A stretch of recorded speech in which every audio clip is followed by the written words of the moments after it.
Welcome to AdCons, the easiest way to explore your journey of investing in stock market. Book value. Book value generally indicates the value of funds used as working capital. In other words, book value indicates what each share of a company is worth according to the books of accounts of the company. The company's books of accounts maintain a record of what the company owns, assets, and what if owes to its creditors, liabilities. First, we should know the shareholders' fund. Then we can get the book value. Shareholders' fund is equal to equity capital plus reserves of the company. Book value is equal to shareholders' funds divided by total number of equity shares. Example, in a company, say equity is equal to 100 crores, number of equity is equal to equity value divided by face value, say 100 divided by 10 is equal to 10 crores.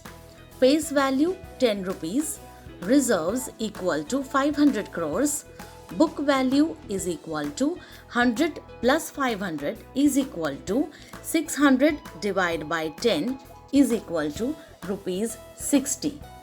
If a company's shares face value is equal to 10 rupees, then book value is equal to 60 rupees. Say book value is 6 times greater than the face value. It is an easy evaluation calculated per share basis. Book value is a historical record based on the original prices at which assets of the company were first purchased.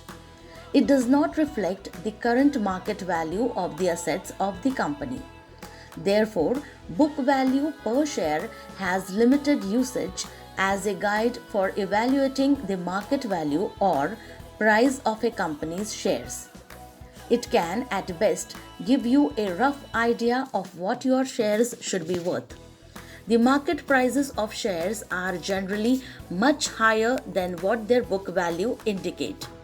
Therefore, if you come across a share whose market price is around its book value, the chances are that it is underpriced.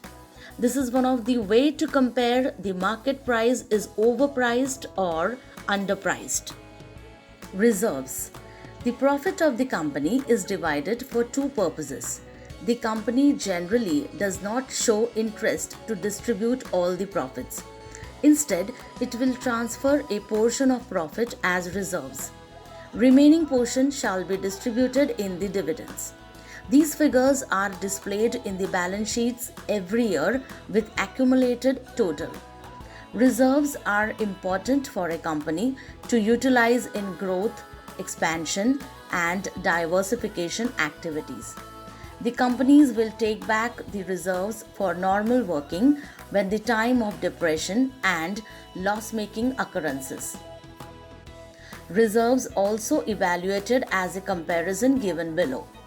Reserve ratio is equal to reserves divided by equity. If reserves is 25 crores and equity is 5 crores, then we can say the reserve ratio is 5.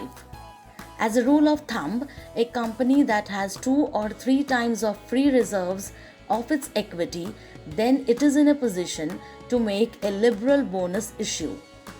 This retained profits belong to the shareholders and they are called as shareholders' funds. Generally, a blue chip company will have a high reserve. Operating profit margin. Operating profit is a value derived by deducting total expenditure, overhead costs. It is the profit calculated before interest, depreciation, and tax deductions. Operating profit is equal to sales minus total expenditures. Operating profit is calculated from OP as a percentage of sales. OPM is equal to OP divided by sales and then multiplied by 100 is equal to OPM expressed as percentage of sales. A company should have a high OPM, say 40 to 60%. Otherwise, it should be technologically advanced of it, maybe in the outdated technology. Some industry group has high OPM and others generally high sales versus low OPM patterns. Industries like textile, fertilizers, and steel have low OPM, and travel agencies, information technology companies have high OPM. Higher OPM is the expression of low cost production. Gross profit margin. Gross profit is derived from sales after deducting overhead charges and interest. Gross profit is equal to sales minus total expenditure plus interest. GP is equal to OP minus interest.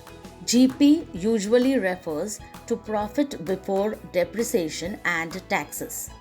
GPM, gross profit margin, is calculated GP as a percentage of sales.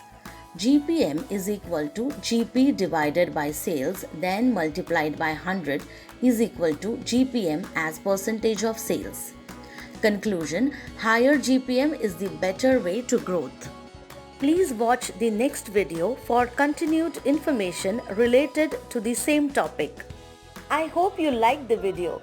If you liked the video, don't forget to like and share. Keep practicing, keep learning, keep growing.